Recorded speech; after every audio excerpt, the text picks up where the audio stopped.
Well, ladies and gentlemen, it is time to officially talk about it. We got to talk about the elephant in the room, and that is X-Men 97. Now, obviously, you guys are well aware, unless you're living under a rock, but X-Men 97 has just recently announced a pretty big change coming to the character Morph in this series, and that change, of course, as expected, with any TV show that comes out from modern audiences from Disney or Marvel, they're going to change Morph from being a male-presenting character, as they called it, to now a non-binary character. You sound like a white male trying to reestablish the patriarchy.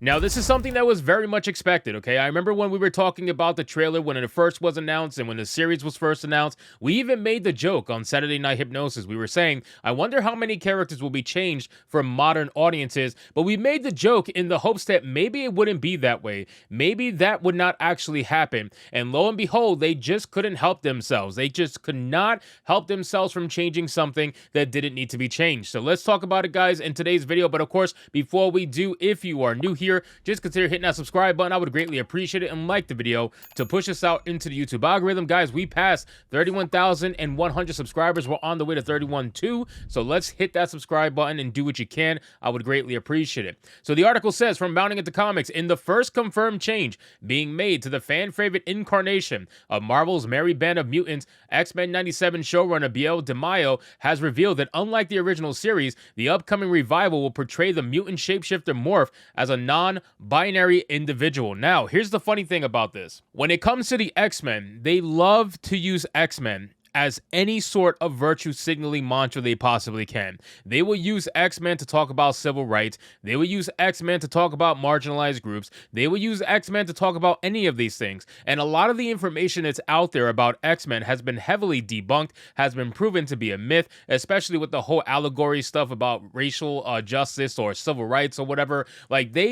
It's okay to say it's an allegory, right? It's totally fine to say it's an allegory. It's a whole nother thing to say that that is literally what it is, right? You have a lot of people coming out and saying that it is a literal recreation of the civil rights with Malcolm X and everything like that, but that is not the case. To say it's an allegory is fine. To say it's an actual recreation is totally different, and that has been debunked so many times, it's not even funny. If you go on Google, I guarantee you're going to find this massive list of all the debunking regarding that nonsense, and it's out there for people to see. But unfortunately, that myth has been around the internet for a long time and is constantly pushed by mentally ill people that are looking for validation in the X-Men. It's the weirdest thing.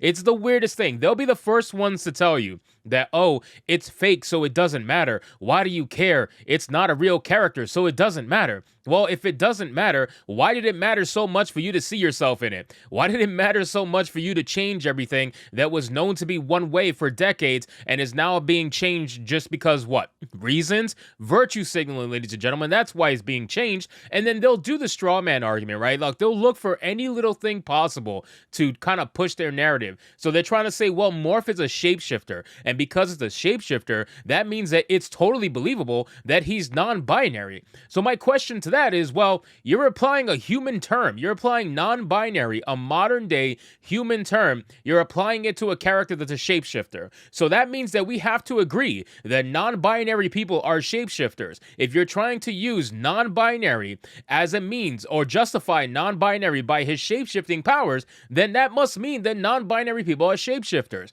So then I go and I ask the question on Twitter and they lose their mind, and I say, well, what non-binary people that you know in real life are shapeshifters? Then all of a sudden they want to get angry. They want to get upset. They block me half the time on Twitter. But I'm asking a genuine question. If you're using his shapeshifting powers to justify the use of non-binary, then you must provide evidence and proof that all non-binary people are shapeshifters. If you cannot do that, then that argument goes out the water. It goes completely out into the fucking ocean at this point. You are looking for any reason to try to justify this, and we all know the reason why they did this. They didn't do this because it makes sense for the character. Hell no, they didn't do that. that. They did it because it was a virtue signal, ladies and gentlemen. It's as simple as that. So it says this change was first confirmed by DeMaio during a series-centric interview given to Empire magazine for their April 2024 issue, providing brief teases into the approach the series took in writing each of the series' principal mutant castmates. When it came to Morph, the showrunner confirmed to the Empire, as recapped by the outlet's Helen O'Hara, that this is a lighter take on a character who is non-binary and has an interesting buddy relationship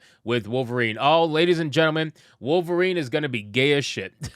They've been trying to make Wolverine gay for a long time now. The Wolverine that we know is going to go the way of the dodo bird. Like, he's completely gone. Wolverine is going to be massively flaming homosexual. His claws are going to come out rainbow color out of his skin. Instead of adamantium being in his skeleton, it's going to be rainbow colored steel or something along those lines that are going to come out of his fist. It's going to be stupid, man. I'm telling you. And they're going to do other things to other characters as well. I mean, look what they did to Rogue. Did you guys see what they did to Rogue? That alone is a bigger travesty than what they're doing to fucking Morph over here, who's playing non-binary now. What they did to Rogue is a travesty. They completely removed her chest and they completely removed her ass. There is literally nothing to this woman. She is flat-chested and she is flat-assed completely. It's so sad. It's so sad. Stop doing this to female characters, man. This is why Stellar Blade is going to destroy you. You are doing this to female characters. You are purposefully angry at femininity because femininity is extremely powerful, and these ugly-ass bitches in Hollywood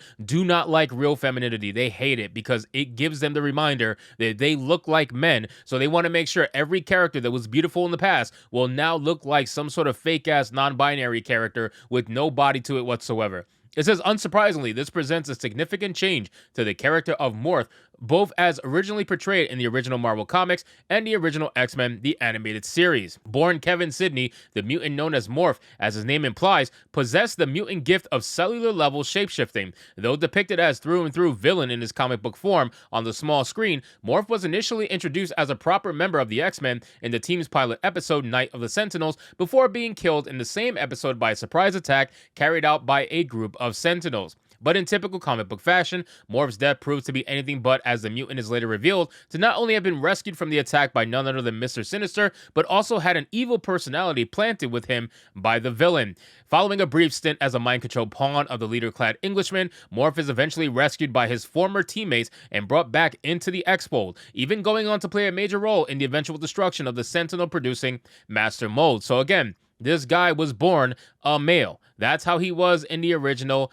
TV show. He was born a male. He was always presented as such. And now they're going to change him for modern audiences, ladies and gentlemen. All because he's a shapeshifter. It says, and of course, throughout his adventures, both in print and animated, Morph has never been portrayed as considering himself to be non-binary.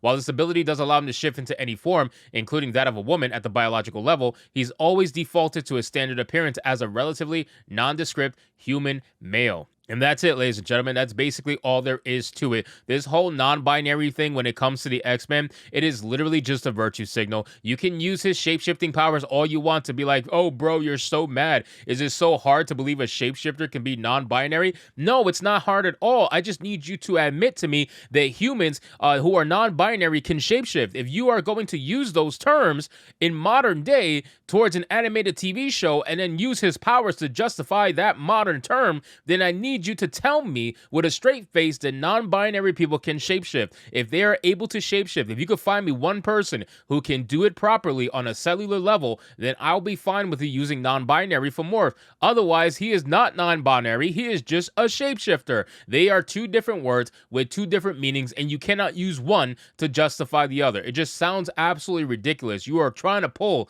at literal straws here to try to find anything to validate your mental illness. So anyway, guys, thank you so much for watching this video. I hope you did enjoy it. And if you did, consider leaving me a subscribe. I would greatly appreciate it. Don't forget to like the video, comment, let me know what you thought, and I'll see you guys on the next one. Hypnotic out.